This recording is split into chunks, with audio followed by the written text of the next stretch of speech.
pissed me off. Ah, just heard the mic thing. Yeah, it happened like 5 to 10 seconds ago. I'm not touching the desk at all. It's like I'm touching.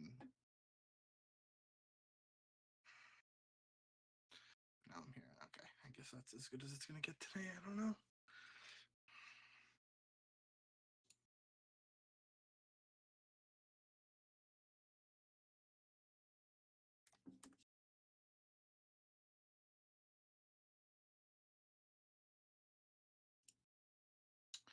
All right. Whoa. Is this my internet? What is it? The Twitch stream is just a loading circle for me. Check. I don't think it is because it says offline for some reason. But I haven't dropped any frames. Okay, maybe you coming back now, I think.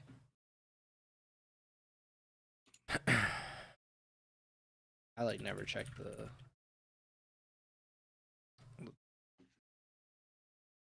Yeah, I think it's alright. I gotta fucking... This is gonna drive me crazy. I gotta fix this. It looks like shit on Twitch. That's a little better.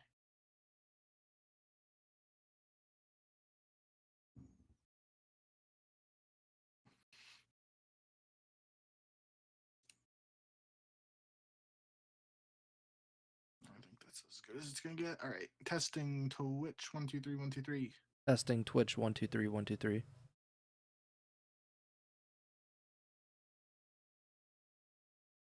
We are good there. YouTube, please pick it up.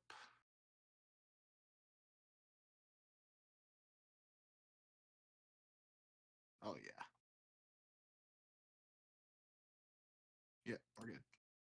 I don't know what's going on with the streams. Like I like check over at Restream and then it'll say it's offline and then it popped back up as streaming. I don't know if that's like a visual glitch or if that's actually what's happening. It did it again with Twitch? I don't know if it actually went off, but it just said on I don't think it Restream. All right. I'm not even going to... I don't usually see it, so like I don't see like when it says it's streaming or whatever. So if you're, keeping up to tabs with it, then Yeah, I usually try to flip back and forth between Twitch and YouTube, but Yeah. I'll just keep an eye on Twitch tonight.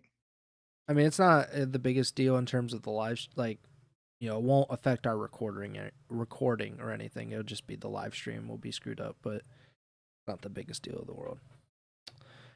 You ready to get started? Yep. Hello and welcome to episode 177 of the Ego Chall Podcast. My name is Preston Byers, and as always, I'm joined by my co-host, Justin Binkowski. And on today's episode, we have some good but really not so good news in terms of maps coming to Black Ops 6. And then, of course, most of this show will be covering the final major of the 2025 CDL season. Major 4 is coming up this weekend, so we will do our preview show, give our predictions for the first round, give our predictions for who we believe will win the final major and become the Major 4 MVP. But before we do any of that, how are you doing, Bink? I'm all right. Pretty mixed like last hour for New York sports fans, at least, with the Yankees winning on a walk-off, followed by a pretty wild end to the Knicks game there. But yeah, like you said, we one of our favorite episodes of the Ego Chall Podcast on a regular basis is these preview shows. So I'm really excited to dive right in, and like you said, this is the final major of the 2025 season. So a lot of implications for some of those teams at the bottom that aren't already secured in champs. Obviously, only the top 8 teams in CDL points will make it to champs, and this is their last chance for anybody to get CDL points. So should be a really interesting event. It is a DreamHack event, and it's a 3-day event, unlike some of the other events this year. So some different stuff going on this time, but hopefully, end of the day, we get to watch some good Call of Duty over the next couple days. Before we dive into the final major preview, we had some stuff with. We usually don't cover these sorts of things too much. We might mention it, but you said before we went on the air that you wanted to talk about this specifically. So Call of Duty announced earlier today that Season 4 of Black Ops 6 and Warzone will launch next Thursday, May 29th.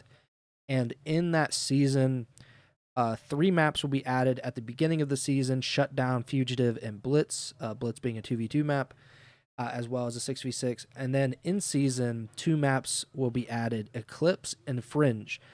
So those other maps, really nothing, but Fringe obviously was a very popular competitive map in Black Ops 3. Certainly one of my favorite maps, and I think it would work pretty well for competitive in this title as well. But since it is an in-season edition, and even if it was a beginning of the season edition, it likely would not make its way into the competitive rule set in the rotation before Champs, which is in about a month. What do you think about this? The fact that we did get Hacienda to come in to the rotation this season. So we did get one of them. We did. The maps have actually changed quite a bit this season. But what do you think about Fringe in particular, kind of being left until late May to be put in the game? Yeah, I think I could rant for a while on this. I'm gonna try to keep it as concise as I can, but um, this is just another example, really, of something we've talked about over the years on this podcast of uh, just the non attention to detail for the competitive scene, or the fact that COD is casual first and competitive always comes after that, however you want to phrase it. Um, I think if you had to ask most people in who actually are playing the game at a high level, I feel like it's pretty safe to say that the best map in this game, most people would say, is Hacienda. And it's a recurring theme, not only because in recent titles the new maps that are freshly added from each game just aren't up to par with some of the other maps and stuff, but you even look at like Cold War when Raid was in, Express was in for Search and Destroy. Even last year, I guess last year is a little different in that extent because some of the new maps like Six Star and Vista were some of the more entertaining maps to watch in last season. But um, just historically speaking, at least in the CDL era, some of the best maps have been remakes or remastered versions of legacy maps from legacy COD titles. And it felt like for a large part of this year, after Hacienda was actually implemented, that the map pool still needed some changes. And we got like Rewind coming back in. You could argue it should have never left, but that's besides the point at this point now. um but just you know and to play devil's advocate too, I said this with Hacienda because Hacienda was a Black Ops 4 map. When that was used in comp, it was a 5v5 map, so there was no guarantee Hacienda would work very well in this style game, 4v4 with a different movement mechanics and stuff like that.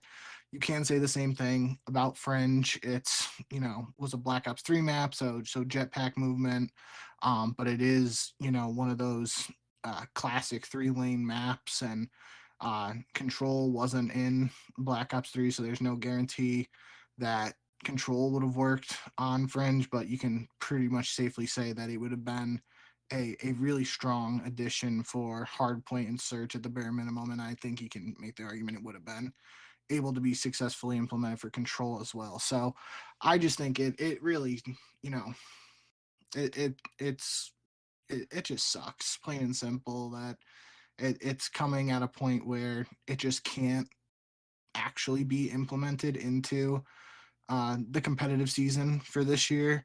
Um, I shouldn't say can't. It technically could be added for EWC, I guess. I'm just, realistically speaking, if it comes out mid season and that mid season update is at any point in June, there's no way they're gonna add it to the champs map pool when it hasn't been in all season, and it would only be available for like a week max or whatever it would be. So just realistically speaking, the timeline doesn't work for it to be added to champs even if they wanted to. So technically they could add it for EWC. That would be interesting, and I would personally like to see that. It would, there's probably plenty of players who are competing and due to the monetary value on Esports World Cup, they probably wouldn't want a new map thrown into the mix with limited time to practice on it and whatnot. But then again, I just think it would have been a really good map to work well in this game. And I'm frustrated that it's being added to the game at a time where it can't realistically have its time to shine on in the pro cycle or just competitive. I guess it could maybe be used in the challenger scene too.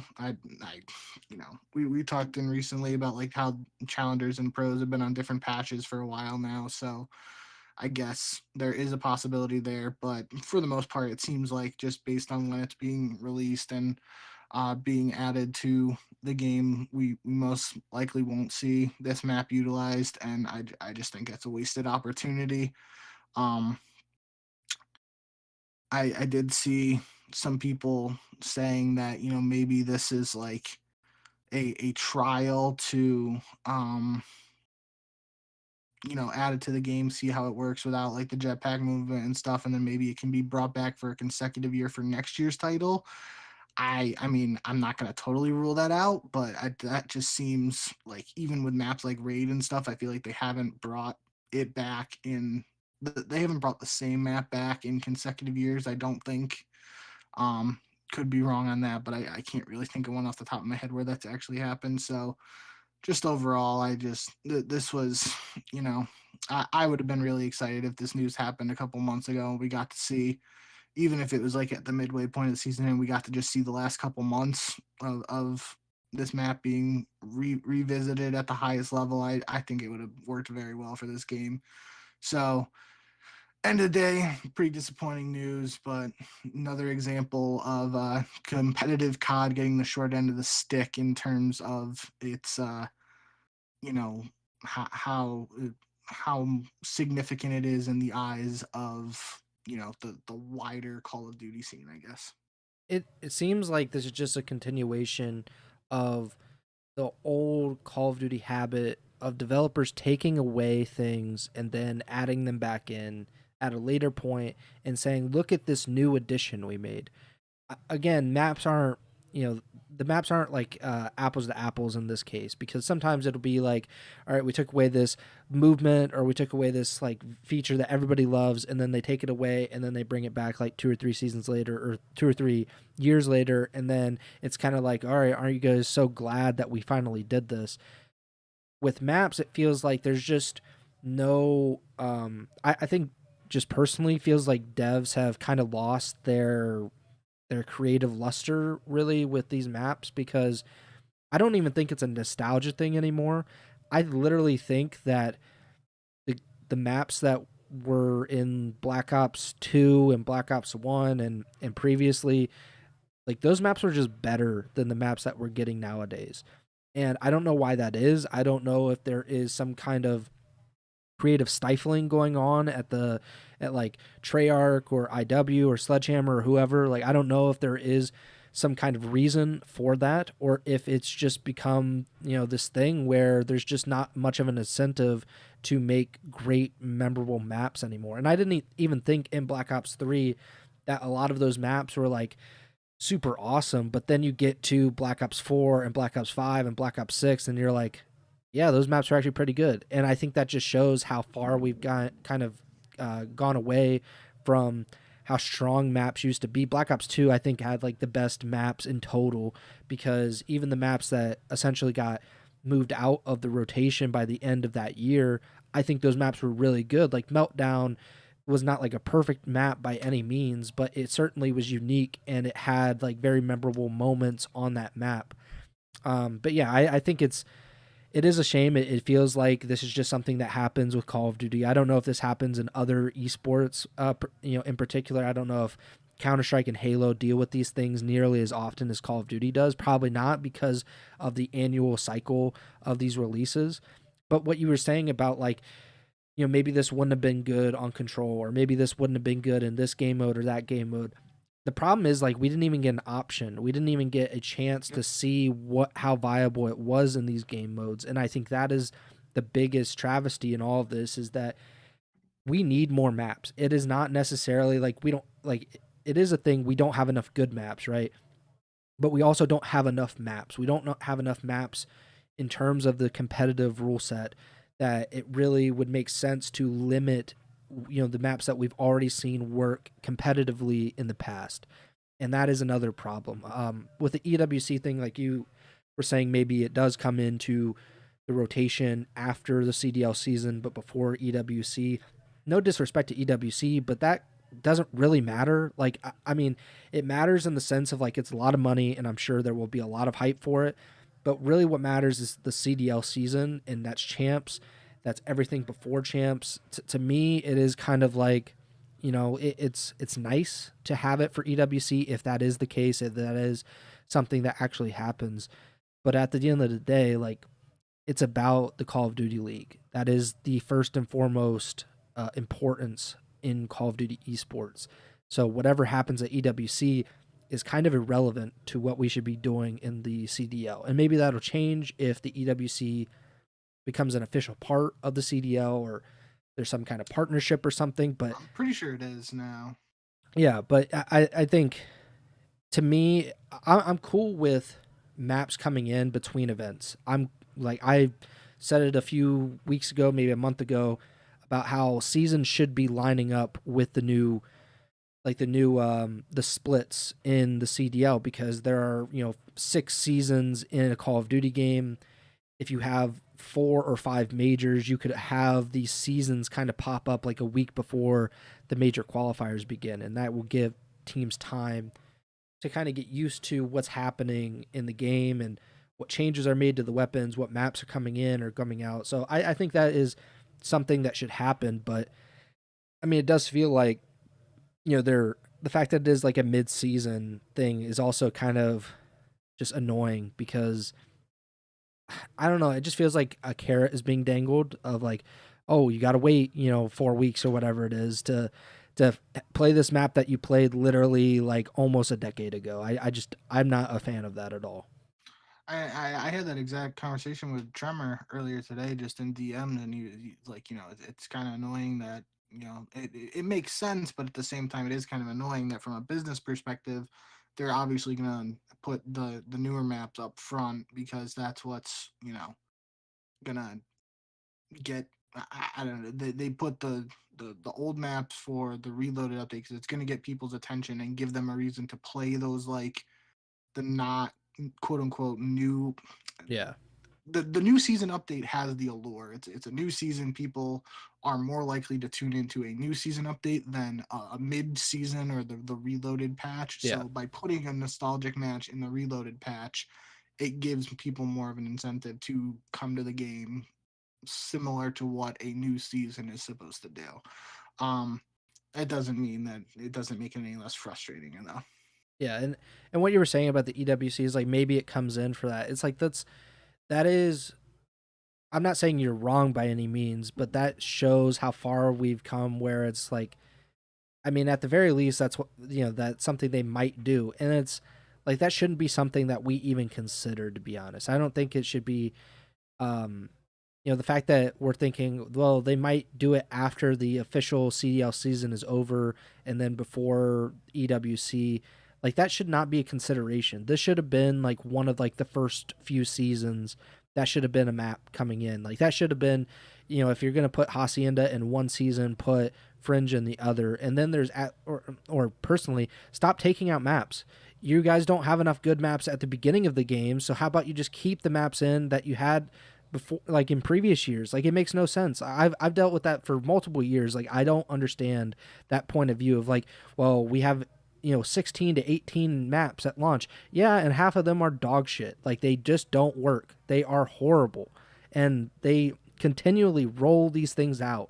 And it's like, well, not even from a competitive standpoint, but from like, if you're playing pubs, you're like, I'm not going to play that map. That map sucks. I am not going, like, I will exit out of this lobby. I will dashboard. I will do whatever it takes not to play that map. If you put Fringe in, you put Hacienda in at the beginning of the game, there might be less of that. There might be people that will stick around and play those maps. I don't know if it is, people getting like in their feelings about it, like, oh, well, we don't want to put too many of the old maps in that might overshadow the new maps. Make better maps. That is the only solution here. Make better maps in 2025 and 2026. Make better maps so we're not clamoring for Fringe or Hacienda or you to make another Raid remake or Standoff or whatever map you want to pull out of your butt. Like, just make better maps. And then we don't have these conversations. We don't even think about these old maps in old Black Ops games. And, I think it would just be nice if we had options. And I mean, that goes back to our long COD Mobile argument, is like they have all these old maps and it doesn't feel like they're being limited. It feels like they get everything, basically, all of the best maps, all of the best guns. And then competitive gets whatever Treyarch or IW or Sledgehammer decides to put in a game in a given year. And we're just in a really bad spot. It doesn't make the game any more fun. It doesn't help anybody. It just, I guess, creates this kind of tension between the community and the developers. But, I'm sure we'll talk about it a little bit more. Anything else on this stuff before we move on? Just a good way to cap it off, I think, is I saw somebody retweeted earlier today, and I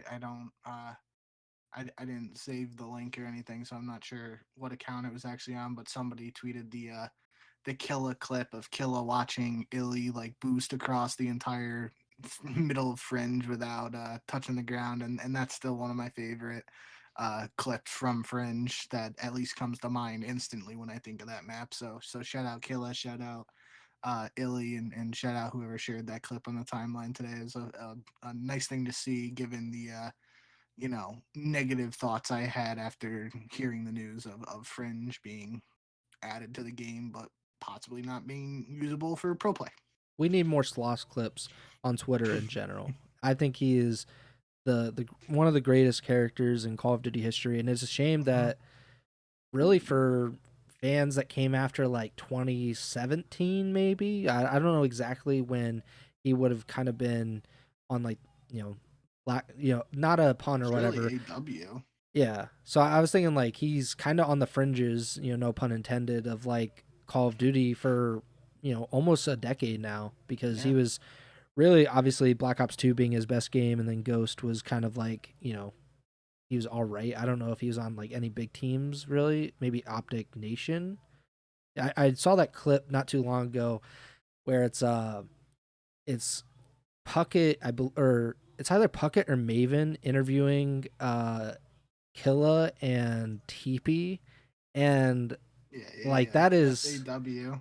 That is just like a crazy clip. Like, Killa is just, he's crazy. Like, there's just no player, like, really, there's not a lot of like professional athletes like that where he's just so honest, almost to a fault. And but yeah, like, people don't even know. I think if you're a newer fan, you should go look up Killa stuff on YouTube. A great player in his time, and part of like one of the first mainstream dynasties in Call of Duty. So he did have that. He had that second place finish at the CWL NA Stage 2 playoffs with Dream Team DT, if you remember them. Yes, I the do. team was Killa, Diabolic, Sender, who's obviously still a coach, and Chino at the time, Money Cheen. Mm-hmm. That was a squad. I think that's really like his last like real notable placing. So that's 2016, but it's been roughly a decade since. Yeah. I feel like so, the last time that I would have really thought about Dream Team was Killa, and like I think it was actually Black Ops 3, and I'm pretty sure like Parasite joined the team for like one day, and then like him and Killa fought on stream that night, and then they broke up like the next morning or something like that. I somehow remember that. I don't know how accurate that timeline is, but that's pretty much like the last thing I can really remember of Killa, other than the clips I see on Twitter. But yeah, I'm sure we'll talk more about Killa at some point. Like, we need to show and tell one day and just bring our favorite killer clips. I mean, we have to just That'd be fun. play the train clip, the choo choo train. Yeah. That's like off limits. We'll just play that at the beginning as like an icebreaker. But let's get into this Major 4 of the 2025 Call of Duty League season, the final event of the regular season, the final event before Champs next month.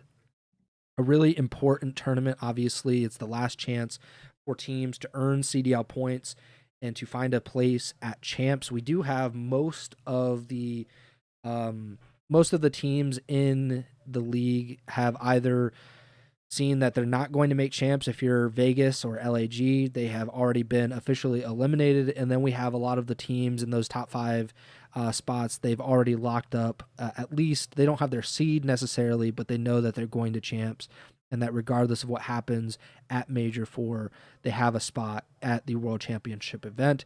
We do have some teams still fighting for a spot, and I'm sure we'll talk about that as we move along. I want to start at the very top of the bracket, though. Miami versus Minnesota, the number 1 seed, Miami Heretics. They were the only team to go 5-0 in these most recent qualifiers.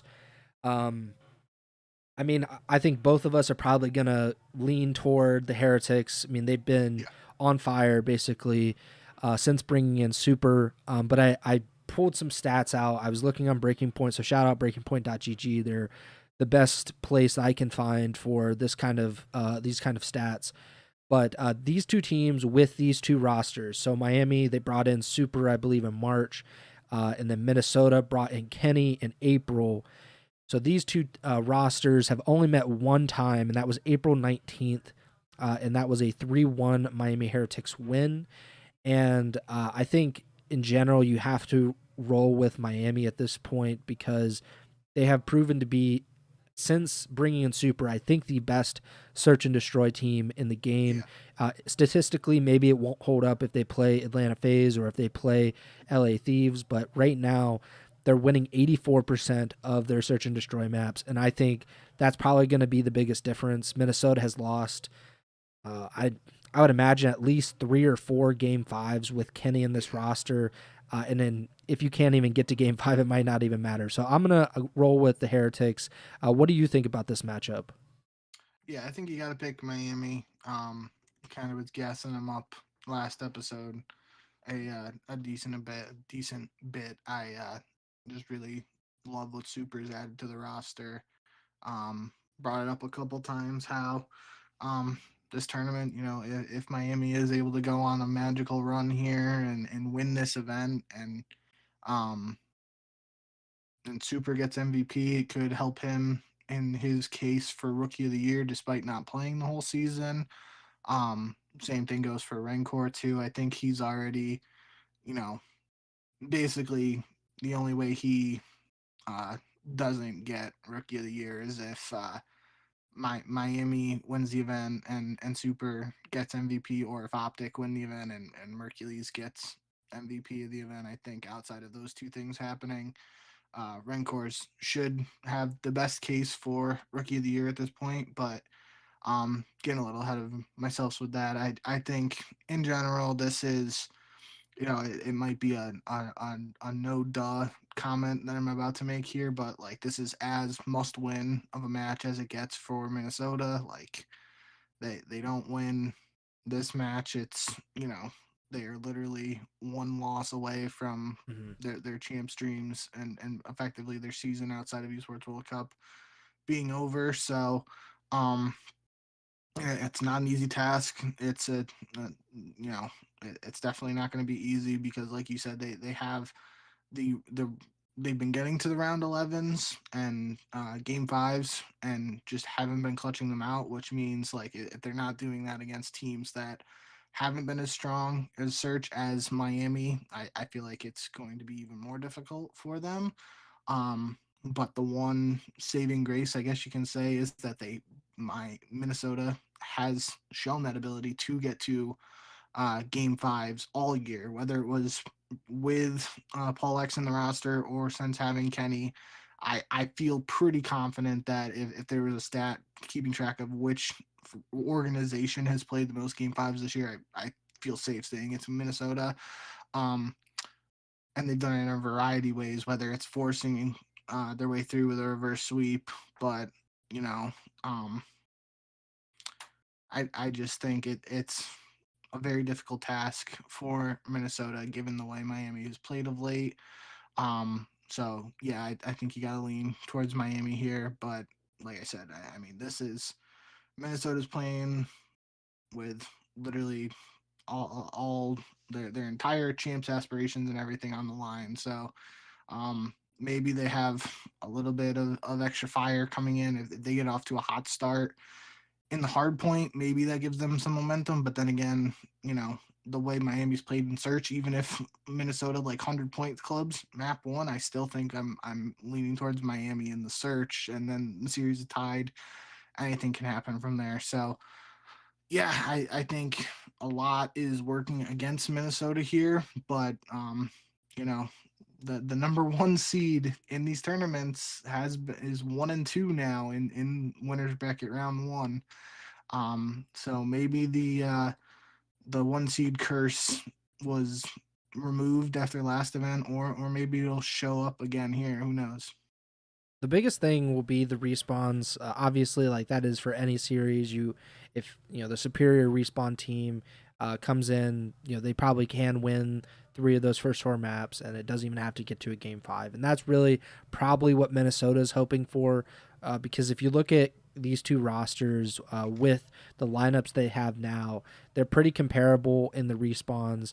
Miami has won 50% of their hard points and 50% of their controls, while Minnesota has won 44% of their hard points, 42% of their controls. So obviously not as good as Miami, but certainly not as great of a disparity as it is in Search and Destroy. Like I mentioned, with the Heretics, they have won 84% of their Search and Destroy maps. I think they're something like 16-3 in Search with Super in the lineup since he became full-time. While Minnesota with Kenny, and we've always thought of Kenny as like a pretty good S&D player, and trying to elevate this roster. It is their best game mode, but not by much. They've only won 44.4% of their searches with Kenny in this lineup, which is obviously not great, but it's their best game mode.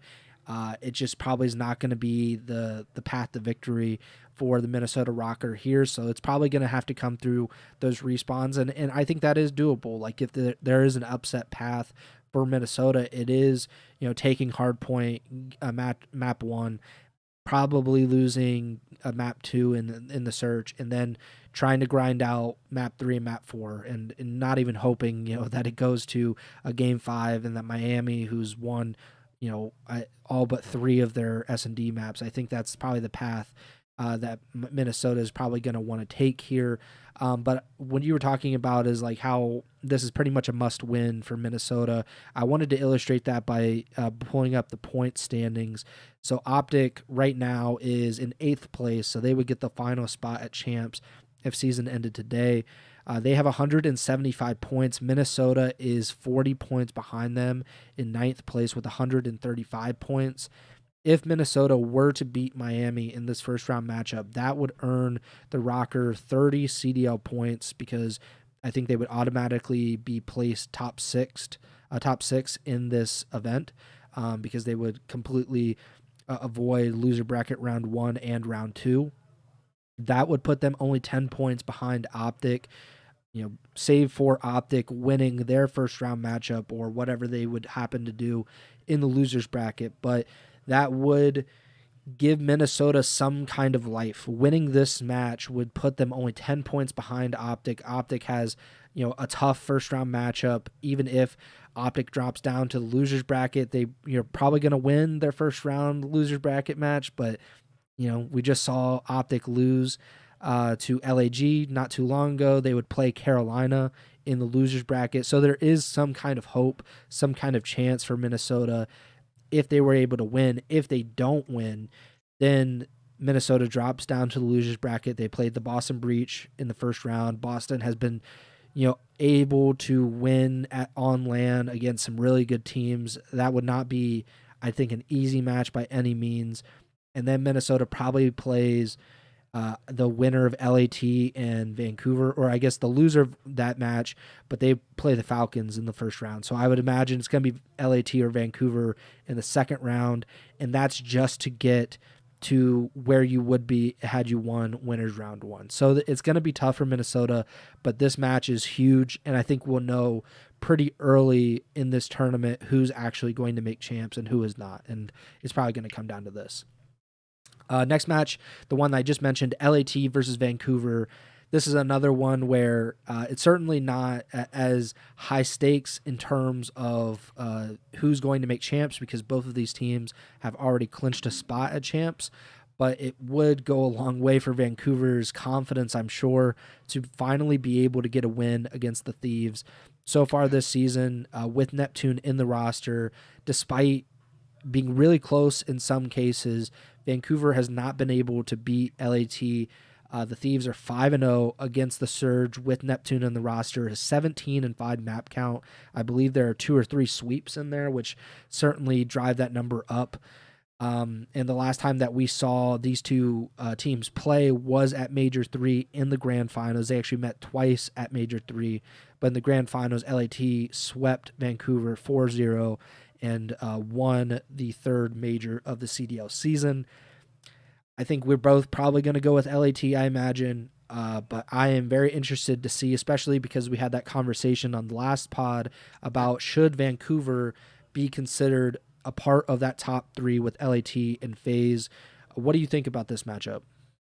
Yeah, I was gonna bring up shout. I think it was Chris in the Twitch chat last week who brought that up, and we had a pretty good conversation about that. So if you didn't catch last episode 176, you can go back and watch it. It was towards the uh, end of the show, so somewhere around like the last 30 minutes or so. Um, but yeah, I think, again, you pulled up these stats here showing uh, LAT 5-0 versus Vancouver with Neptune and that 17-5 map count. I think we've had this conversation, maybe not necessarily, maybe we did talk about it with this matchup, but I know we've talked about it with some other matchups this year in general, where it's like one team has a dominant record. It was probably LAT versus Carolina that I'm thinking of. Mm-hmm. But the idea of, if you are struggling against a certain team already and you're losing consistently to them, what can you do to mix things up, or throw a wrench in there and try and throw a curveball, whatever idiom you want to use. And I think, Vancouver with a coach like Rambo there, they have you know the the backbone and that just the smarts to try and figure something out, where maybe we see like something different in the vetoes to try and throw a curveball in there and give them an advantage. And at the end of the day, like if it doesn't work, then it's just another loss to LAT that you already have and you've already struggled against them. So we'll have to wait and see when we actually see the vetoes and everything, if that is something that happens here. But more likely than not, I mean, Vancouver thinks they are a good team, and rightfully so, and LAT obviously do too. Um, I just think it's a tough matchup, because I think both of these teams, their strong suit is the respawn, and obviously LAT have had Vancouver's number in that department, and LAT is a really strong control team. So if Vancouver isn't able to capitalize on the hard points, then, you know, unless they win the search, you're looking at a 3-0 or a 3-1 if LAT takes care of business in the respawn. So it's a tough matchup, and this is a result of them both starting 0-2 in the qualifiers. That's why we're seeing this matchup, a rematch from the grand finals uh of last major in winners bracket round 1 here. Um so yeah, like you, I am picking LAT to win this one, but something that we always talk about in these preview shows, getting a little ahead of ourselves here. I think it goes without saying that the losers bracket for either of these teams, if Vancouver does beat Thieves, which I would consider an upset, especially just given the history between the two teams this season and where they are at right now.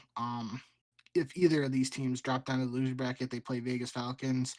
Um, I think that loser bracket like pathway is very favorable for a Yeah, for decent sure. run for whichever team loses this match. So um I think it's going to be exciting that we get this match in the first round, but I do not think that whoever loses this match will necessarily be you know heading home with a top 12 finish. One thing that could get overlooked in this matchup, because people probably look at the 5-0 match record, the 17-5 map count, and think, okay, LAT is just so far and away better than Vancouver.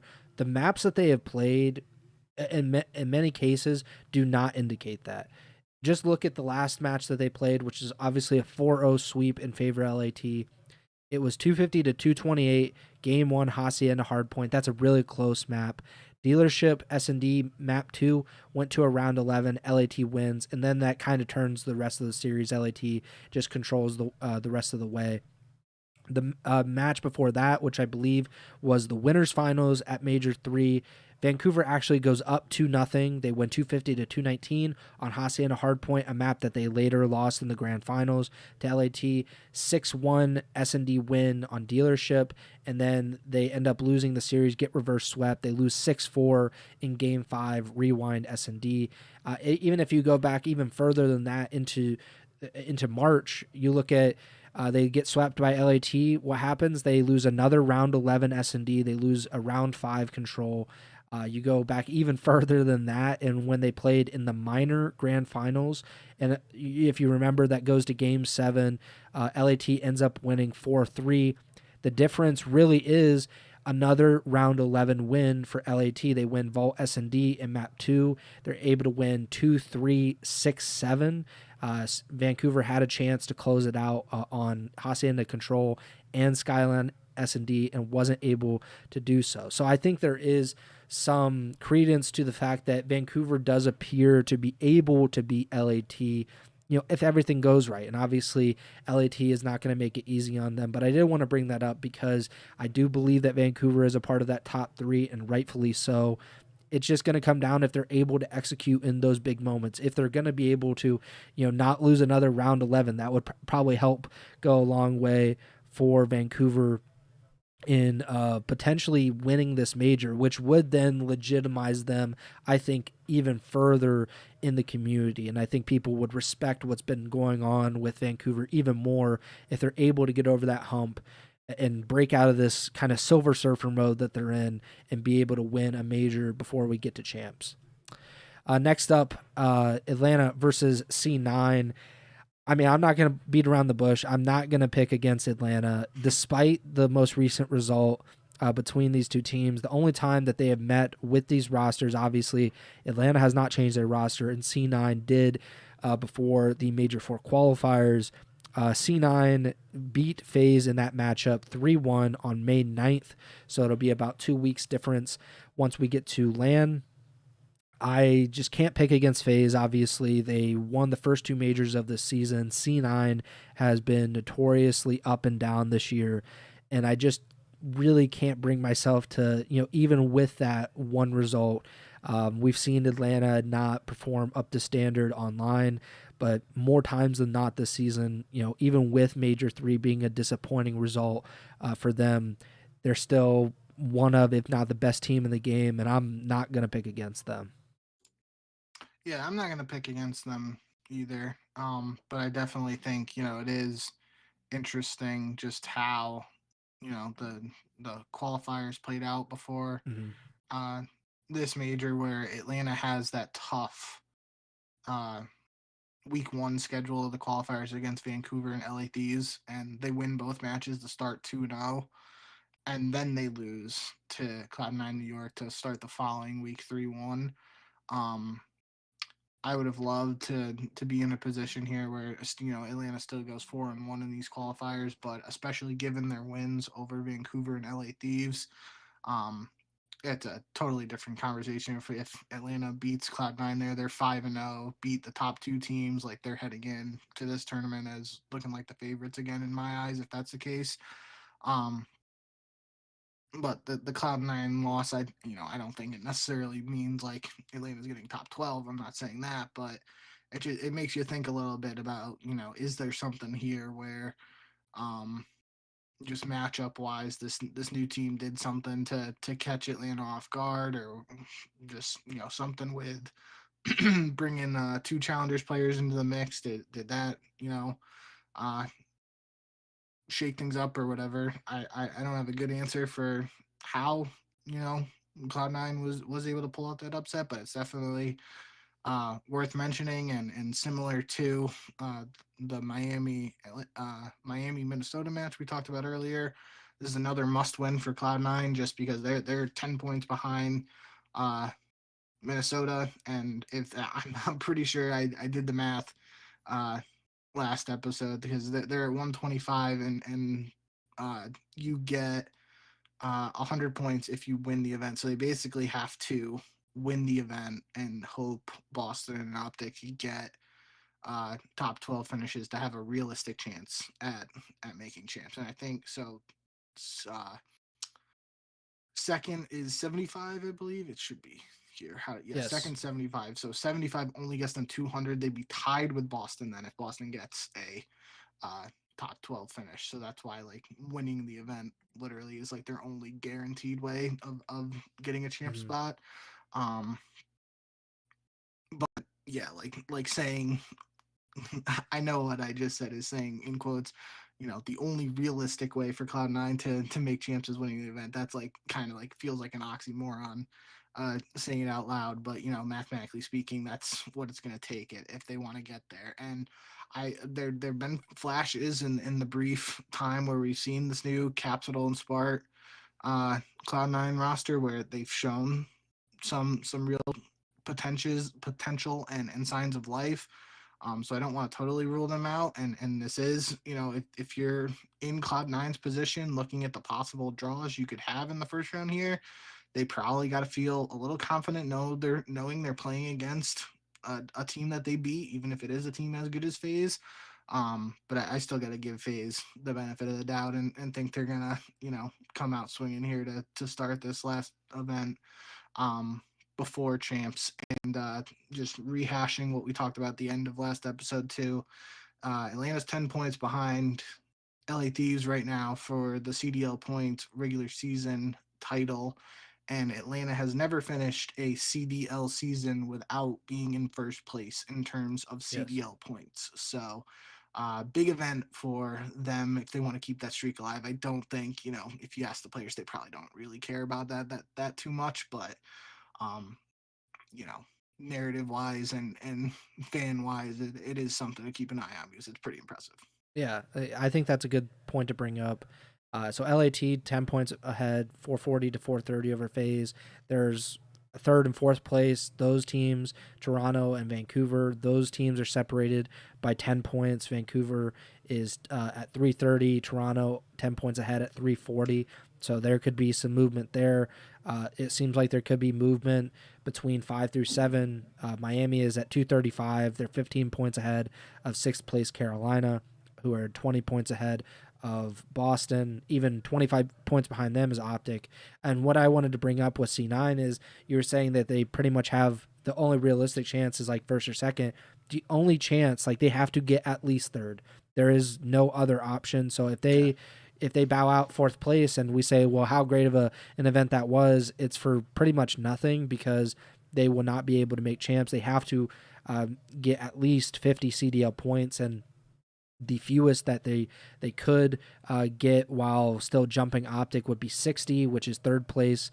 45 points is awarded to fourth place. So obviously they have to get top 3, which seems kind of like impossible for C9, even if we believe that they can make a run. But we did see, I guess in Major 1, Miami make that run, and they weren't expected to.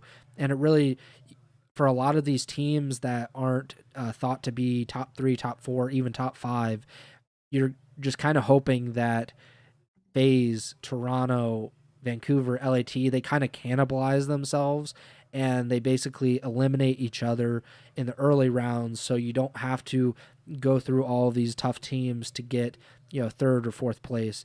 But we'll see what happens. Obviously, that's going to be a really big storyline to follow. And if C9 isn't able to win this matchup against FaZe, and FaZe has not, they got knocked out or they got knocked down to the losers bracket in round 1 against Vancouver last time around at Major 3. Maybe they come in slow or kind of lethargic like they did against C9 in the online qualifiers, and we could see another upset happen. That's certainly something to watch out for. I did want to bring up the stat real quick, though, because Atlanta this season has been one of the best teams in general, but Hardpoint has technically been their worst game mode. They have a 61.4% win percentage in Hardpoint, which is crazy because some teams don't even have that in their best game mode, but that is their worst compared to 68% in S&D, 69% in Control, and C9 with this roster, obviously a far smaller sample size than what we are dealing with Atlanta. Atlanta's played 41 matches this season. C9 with this roster have played 5 all online. That being said, though, C9 has a better win percentage in Hardpoint than FaZe. C9 has won 63% of their hard points with this team. Granted, they've been really, really bad in S&D, only won 20% of their searches, and then they've won 40% of their controls. So if there is a path, it does seem like we'll know kind of map 1. Like if C9 comes out, they win map 1, they take a 1-0 lead. That's something to kind of maybe get excited about if you're rooting for an upset here between C9 and Atlanta. And then the final winners bracket round 1 match is a match we literally just saw this past weekend. It was one of the final online qualifiers, one of the final online matches this season. Optic versus the Toronto Ultra coming into that match, especially what happened earlier in the weekend with Optic losing to LAG. I think a lot of people expected, Toronto will win this match, even with Toronto kind of, I think, coming in flat. I believe did they play Vancouver first or did they play Optic first, Toronto, this past weekend? Do you remember? Optic was at the end. All right, so they come in and they lose to Vancouver. Even with that result, I feel like people were probably thinking that Toronto is going to be Optic because Optic just had this just unfathomable loss to literally one of the worst teams in CDL history, and the exact opposite happens. Mercules has a great performance. Optic have another 3-0 win, their second win with Mercules in the lineup. And I think that really makes this decision a lot harder than it would have been. If Optic loses that series, regardless of if it's even a 3-2 round 11, I think people are very easily going to roll with the Ultra and think that Optic is Optic and they're just kind of still a step behind these top teams. Now that they won that, they get 3-2 record in the Major 4 qualifiers. Toronto ends on a really sour note in the Major 4 qualifiers where they start 3-0. They have a chance to get that number 1 seed to finish the regular season on an undefeated streak, and then they lose back-to-back matches in the final week. I'm still going to go with the Toronto Ultra.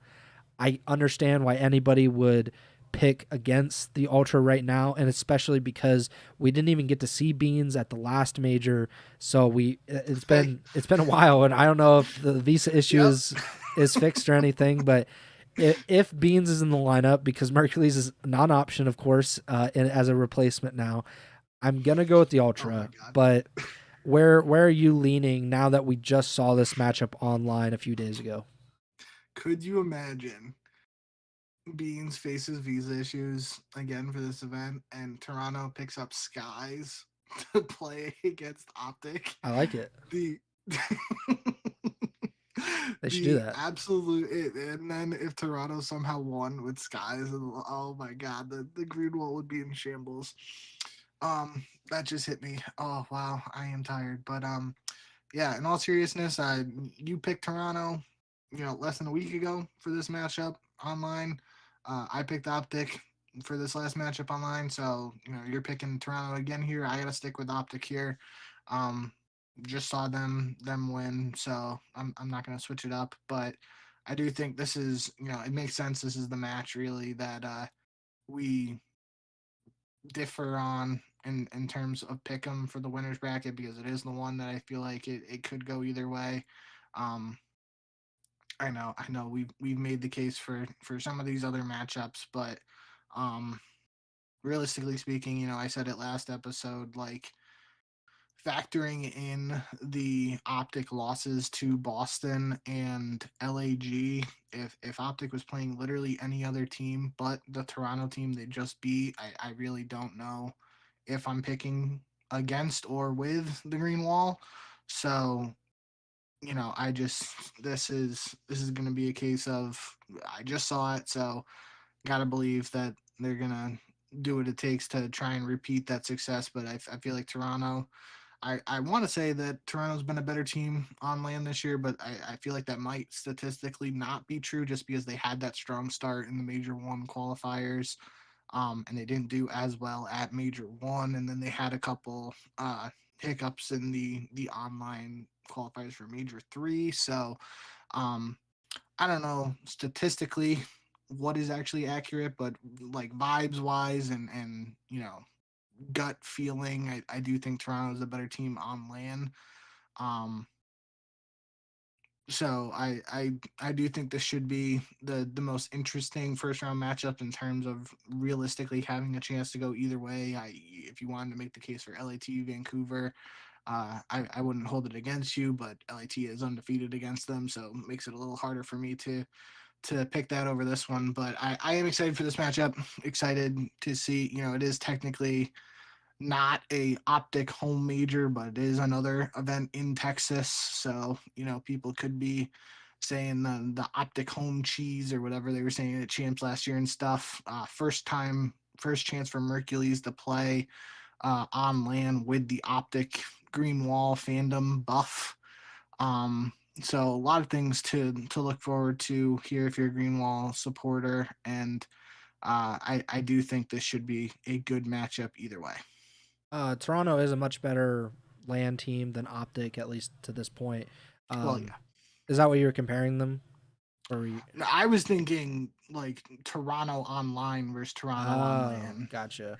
I mean, obviously, Optics had the yeah. 3 top 8 finishes on land, and I think Toronto came in 6th at Major 1, and that's probably their worst placing. So, like, even their worst placing of the year is better than Optic. I think on land.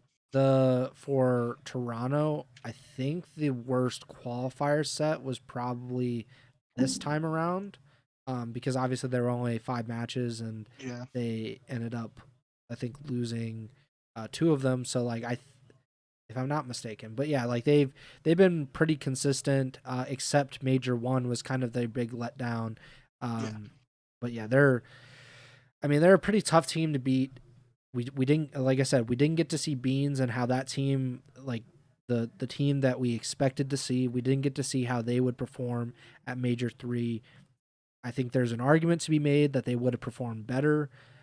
That being said, Mercules kind of played out of his mind. He played really well, so like it feels like maybe that was about the same or maybe a little bit better than what they would have done, but they have a chance to kind of prove that, and especially against Mercules, against Optic. This is a really big matchup for Optic, especially too, because we talked about the factors that could go into either C9 or more realistically Minnesota jumping into 8th place and knocking Optic out of Champs contention. If Optic wins just this match, they get 30 CDL points, which would put them at 205 points. It would put them 70 points ahead of Minnesota, 80 points ahead of C9. It would pretty much lock it up. Like, it wouldn't secure it 100%, but for C9 to get over them, they'd have to win the event. For Minnesota to get over them, they would have to get second or first. Like, that just puts a lot of pressure on 2 teams that have not proven to be that caliber of team. So a win here would, all but confirm a spot at Champs, which would be huge for Optic, and it potentially could get them out of the 8th seed and push them into the 7th seed, depending on what happens to the Boston Breach in the losers bracket. And more importantly, Optic does have a path to getting out of the bottom 2 seeds in general. They could get into 6th if things break right for them, because Carolina is at risk of not earning any CDL points at this event. Same with Boston. Those 6th and 7th teams are kind of within striking distance for Optic, because if Optic were to get third place, which is obviously a huge jump, a huge leap for this team. It would still, I think, even then they could get a top. Yeah, they could get fourth and tie Carolina for seventh place. I don't know what the tiebreaker would be in that case. I don't know if it's like a head to head or how that works, but I mean, that would be huge for them because we've talked about it, I think, last week. The reward for Optic qualifying for champs right now is playing LAT. If LAT were to stay in first place and Optic stays in eighth place, even if Optic gets up to seventh place and they leapfrog Boston, they likely would play FaZe or potentially LAT if LAT drops down to second place. So getting into sixth via tiebreaker would be a huge boost for Optic and would probably give the Green Wall a lot more confidence going into champs. But obviously we need to probably slow our roll a little bit and take one step at a time because Optic has not been consistent by any means on land this season. I did want to bring up though, because you said it on the last episode and you said something to the effect of like which Optic will show up. And I think that is probably the biggest like question we have right now. Like Toronto in many cases has been relatively consistent on land and online. They've had some kind of slip ups, but in general, I think we've kind of determined that they are like a top 5 team at worst this season. With Optic, it has literally been at times they look like a true championship contender. We have to remember in the Major 1 qualifiers, they were the number 1 seed. They beat Toronto to get the 1 seed. And then basically since that moment, they have been complete and utter chaos for the rest of the year. And right now we're on this alternating win-loss right now for Optic because if you look back, they have since Major 3, they lost to Boston, then they beat Vegas, then they lost to Atlanta, and they've won, lost, won, lost, won. So they have not strung together more than one win or one loss in that time period.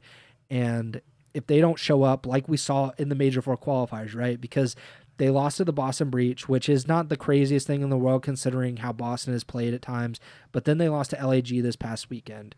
And in the interim, they've beaten Carolina and Toronto, and before that, they beat Vancouver in Skies' last game, which just seemed like a ridiculous thing to happen.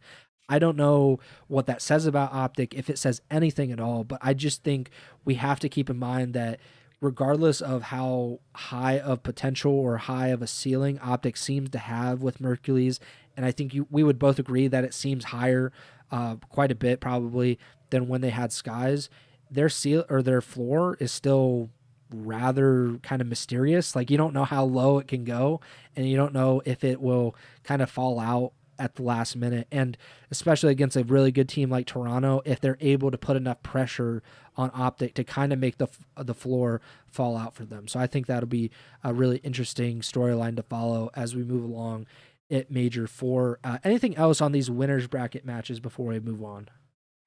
I think we can do losers now. So the losers bracket, so the bottom 4 teams in the Major 4 qualifiers, of course, start in the losers bracket. It's essentially a single elimination tournament for these 4 teams: the Boston Breach, the Vegas Falcons, LAG, and the Carolina Royal Ravens. The Boston Breach, I think in general have been able to kind of play spoiler for a lot of these matches throughout the season, just dating back from the very first match of the year when they beat Optic Texas, the defending world champions, to upsetting LA Thieves in, I think that was Major 2, if I'm not mistaken, in the first round, LAT being the first seed going into that major.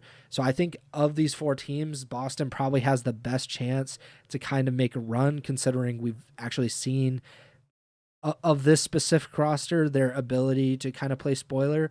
But what about Carolina? Is there any hope for Carolina, considering they probably, other than Vegas, have the toughest losers bracket matchup? Because right now, of course, Vegas plays the loser of Vancouver LAT. That is like a lose-lose situation for the Vegas Falcons.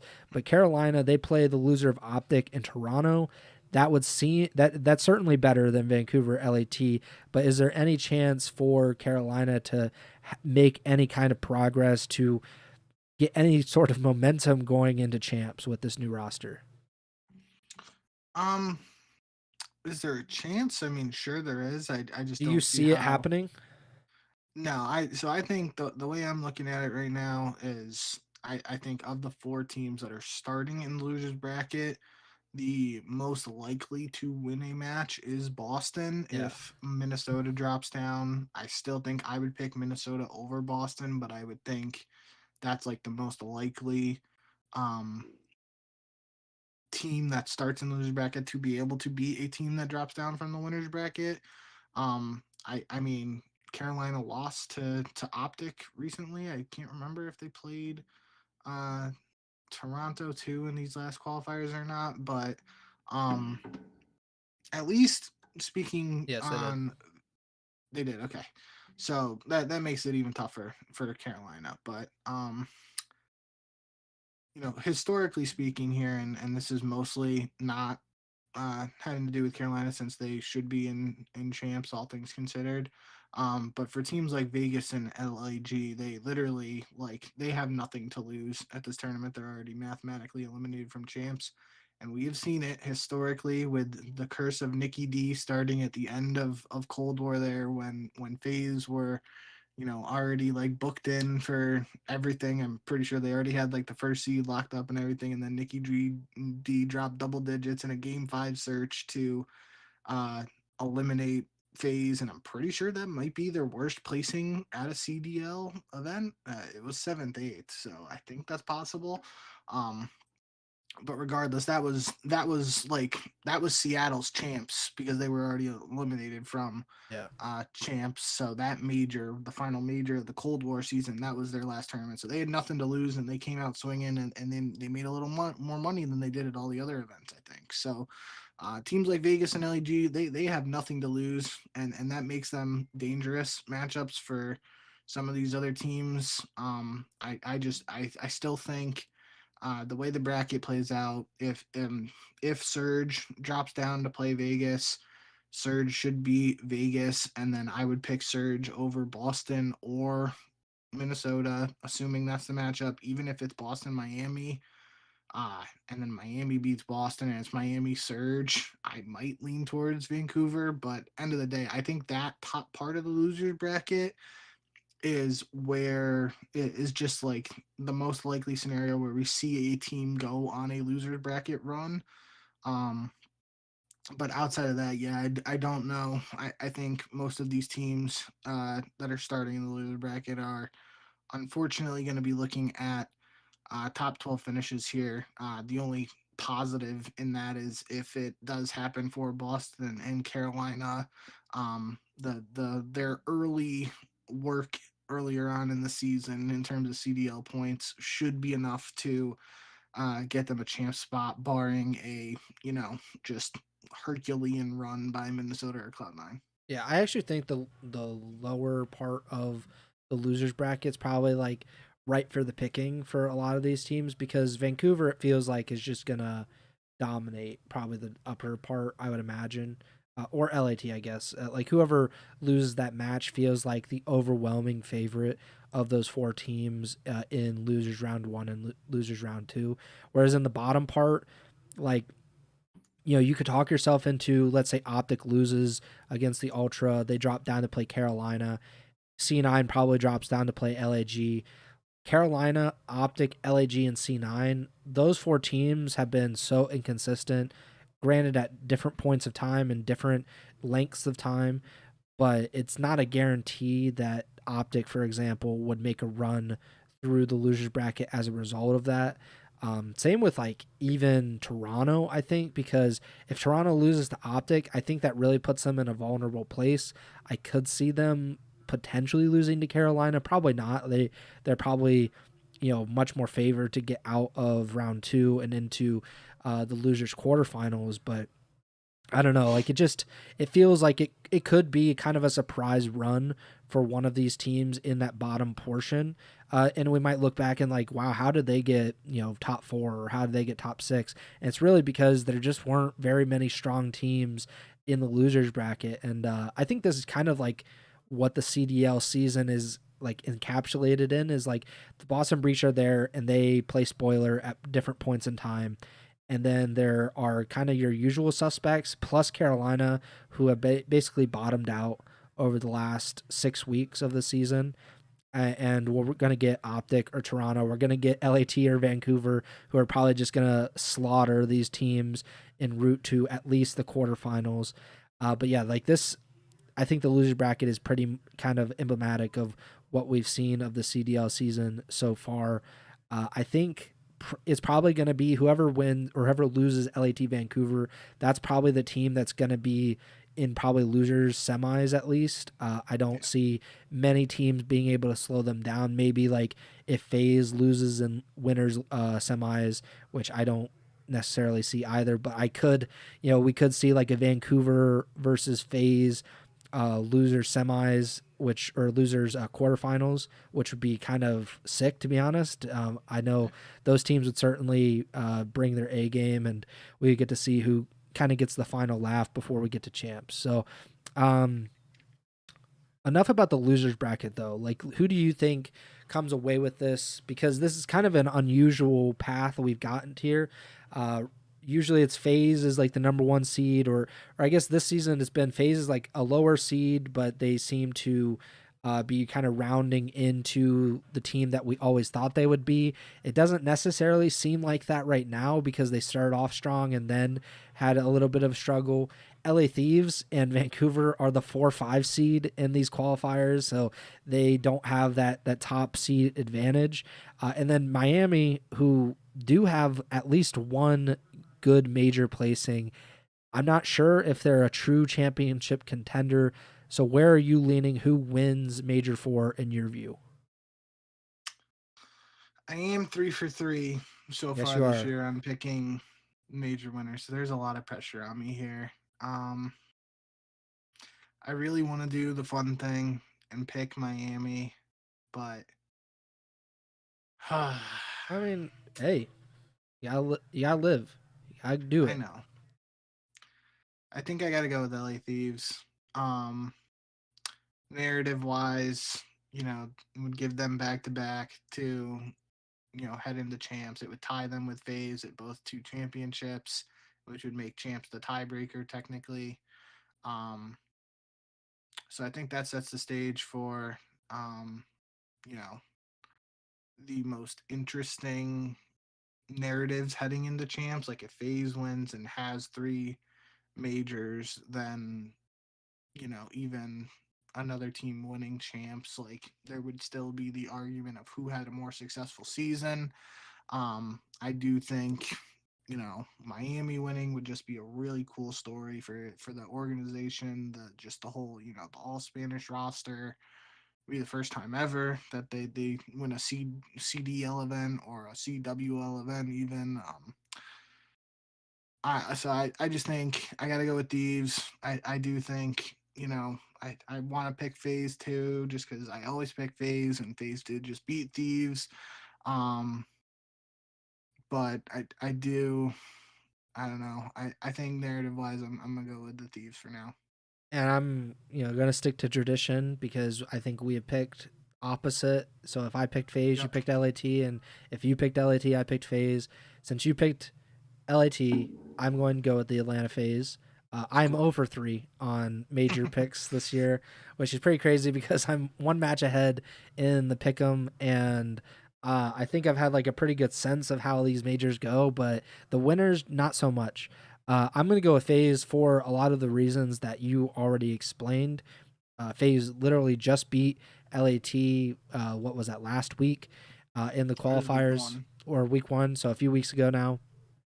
We've only seen LAT beat FaZe 1 time this season. I think they've met 4 or 5 times. Yeah, so LAT is 1-4. The only win was December 8th. That was the second match of the season. Since then we've seen FaZe and LAT play, of course, at that, the probably one of the best, if not the best, major grand finals of all time. The major 1 grand finals where FaZe won in game 7, and LAT was kind of a nose hair away, you could say, from winning that event. But I think just in general, we've seen these two teams match up and Atlanta come out the better in almost all of them. I think in this losing streak right now for LAT versus Atlanta, LAT is 1-6 in search. And of course, your favorite saying on this show is S&D wins championships. And I don't know if you can really win championships if you can only win one of 7 S&D maps, especially in a best of 7 if it does come down to that. And it very well might. I could see these two teams linking up in not only the winners finals of this event, but also the grand finals, just like we saw with LAT and Vancouver in Major 3. So I'm going to go with FaZe, but I certainly, obviously, I'm not going to say that it's stupid to pick LAT or if it's, it's stupid to pick Vancouver. I would probably push back if you were to say Miami.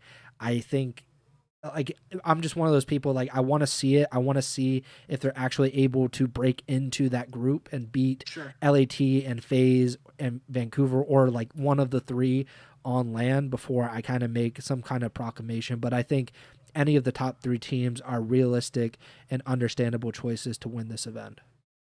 I'll just say, I've said it the last few preview shows here since Major 1, that I want to see another match between LA Thieves and FaZe on LAN. And after we got to see it twice in winners finals and grand finals of Major 1, and it hasn't worked out the last 2 events. So no matter how it ends up, what the end result is, I really hope we actually get to see them face off at this event. Especially, it'd be kind of like an LAT Atlanta sandwich if it happens at Major 1 and Major 4. It didn't happen at 2 and 3. I think it'd be a good way to set the stage for champs, but said the last 2 preview pods and it hasn't happened, so maybe the 3rd time's a charm. It's like a luxury meal. It's awesome to have, every now and then, but it's too expensive. You're not able to get it too much or too often, because like you said, we had it at Major 1. That was February 2nd that we saw those two teams play. We haven't seen them play again on LAN, and the only time we've seen them play at all was just a few weeks ago on May 4th. So there was more than 3 months separation between those 2 matches. And like I said, that grand finals was one of the greatest grand finals in Call of Duty history. And then we don't even get to see these 2 teams face each other at all online or on LAN for more than 3 months. And if they don't play at Major 4, then we're going to go on more than 4 months without another LAN meeting, because Champs isn't for almost another month. So it's going to be a while if it doesn't have it happen at Major 4. But like you, I am hoping that it happens. I would love to see Vancouver and FaZe play again, because that's one of the most surprising rivalries we've seen this season, at least develop this season. I would love to, if we could get it, and this is a realistic chance, is to see Optic versus FaZe in the winner's semis, which seemed very far-fetched for a while because Optic could not get out of its own way and figure out a way to even get to that point in the tournament. So yeah, if we could see FaZe versus Optic and FaZe versus Vancouver, LAT versus FaZe, I think that could, maybe even an HBR Classic, if you will, LAT versus Optic. I think it would be a lot of fun to see some of these matchups before we end the regular season right now. I do want to end on the note of the standings, because I've mentioned them, but I want to make sure people have it in the back of their mind heading into this tournament, because obviously most of the I think all of the top 5 have clinched spots at Champs, if I'm not mistaken. So the top 8 in the CDL standings will qualify for Champs, and already the top 4 technically, because I guess Miami could, I guess, according to COD Gamepedia, and I'm going off of them, they say the top 4 have clinched spots at Champs.